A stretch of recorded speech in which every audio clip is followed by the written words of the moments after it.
প্রিয় দর্শক, আসসালামু আলাইকুম। সহিহ তিরমিজির ষষ্ঠ খণ্ড হাদিস নম্বর 3236 বাংলা অনুবাদ। আব্দুল্লাহ ইবনে জুবাইর রাদিয়াল্লাহু তাআলা আনহু হইতে তার বাবা সনদে বর্ণিত আছে, তিনি বলেন, যখন এই আয়াত অবতীর্ণ হইল, অনুবাদ, তারপর কিয়ামতের দিন নিশ্চয় তোমরা নিজেদের প্রভুর সামনে পরস্পর বাগ বিতরণটা ঝড়াবে। সূরা জুমার 31 নম্বর আয়াত।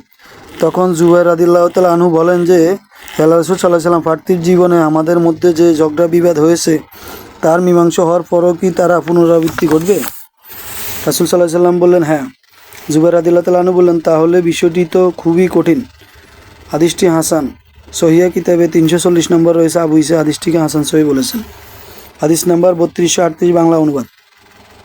আব্দুল্লাহ রাদিয়াল্লাহু তাআলা আনহু হইতে বর্ণিত আছে, তিনি বলেন, জৈনক ইয়াহুদি নবী সাল্লাল্লাহু আলাইহি ওয়াসাল্লাম নিকট এসে বলল, হে মুহাম্মদ সাল্লাল্লাহু আলাইহি ওয়াসাল্লাম, আপনার ও আল্লাহ তাআলার আসমানসমূহ এক আঙ্গুলের ও পাহাড়গুলো এক আঙ্গুলে, জমিনসমূহ এক আঙ্গুলে এবং অপরাপর সৃষ্টিকে এক আঙ্গুলে ধারণ করে বলবেন, আমি রাজা ধীরাজ।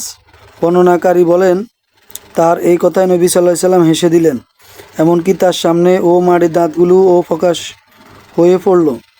তিনি বললেন, এই লোকে আল্লাহ তাআলার ও যথা উপযুক্ত কদর করল না। কিয়ামতের দিন গোটা ও পৃথিবী তার মুঠোর মধ্যে আবদ্ধ থাকবে এবং আকাশমণ্ডলী ডাইন হাতে বাঁশ করা অবস্থায় থাকবে। সূরা জুমার আয়াত নম্বর 67। হাদিসটি সহিহ। আল জিলা কিতাবে 541 ও 546 নম্বর রয়েছে এবং সহিহ বুখারী এবং মুসলিম হাদিসটি রয়েছে। হাদিস নাম্বার 3239 বাংলা অনুবাদ। আব্দুল্লাহ রাদিয়াল্লাহু তাআলা আনহু হইতে বর্ণিত আছে, তিনি বলেন, নবী সাল্লাল্লাহু আলাইহি ওয়াসাল্লাম ইহুদিদের কথা আশ্চর্য হয়ে এবং এর সমর্থন করে হেসে দিলেন। হাদিসটি সহিহ। হাদিস নাম্বার 3241 বাংলা অনুবাদ। মুজাহিদ রহমতুল্লাহ আলাইহি হইতে বর্ণিত আছে, তিনি বলেন, ইবনে আব্বাস রাদিয়াল্লাহু তাআলা আনহু আমাকে প্রশ্ন করলেন, তুমি কি জানো জাহান্নাম কত প্রশস্ত? আমি বললাম, না। তিনি বললেন, হ্যাঁ, আল্লাহর শপথ, তুমি জানো না। আয়েশা রাদিয়াল্লাহু তাআলা আনহা আমার নিকট বর্ণনা করেছেন যে, তিনি রাসূল সাল্লাল্লাহু আলাইহি ওয়াসাল্লামকে নিম্ন আয়াত প্রসঙ্গে জিজ্ঞেস করেছিলেন। আয়াতের অনুবাদ, কিয়ামতের দিন সমস্ত পৃথিবীর তার ও কবজার ভিতরে থাকবে এবং আকাশমণ্ডলী তার ডাইন হাতের গোটানো থাকবে। সূরা জুমা 67 নম্বর আয়াত। আয়েশা রাদিয়াল্লাহু তাআলা আনহা বলেন, আমি প্রশ্ন করলাম, হে আল্লাহ রাসূল সাল্লাল্লাহু আলাইহি ওয়াসাল্লাম, সেদিন লোকেরা কোথায় থাকবে?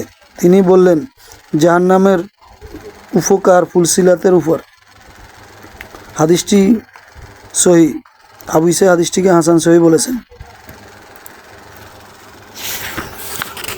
হাদিস নাম্বার 3242 বাংলা অনুবাদ। আয়েশা রাদিয়াল্লাহু তাআলা আনহা হইতে বর্ণিত, তিনি বলেন, হে আল্লাহ রাসূল সাল্লাল্লাহু আলাইহি ওয়াসাল্লাম, কিয়ামতের দিন সমস্ত পৃথিবী তার হাতের মুষ্টিতে এবং আকাশমণ্ডলী থাকবে তার ডাইন হাতের কবজা ভাঁজ করা অবস্থায়। সূরা জুমার আয়াত নম্বর 67।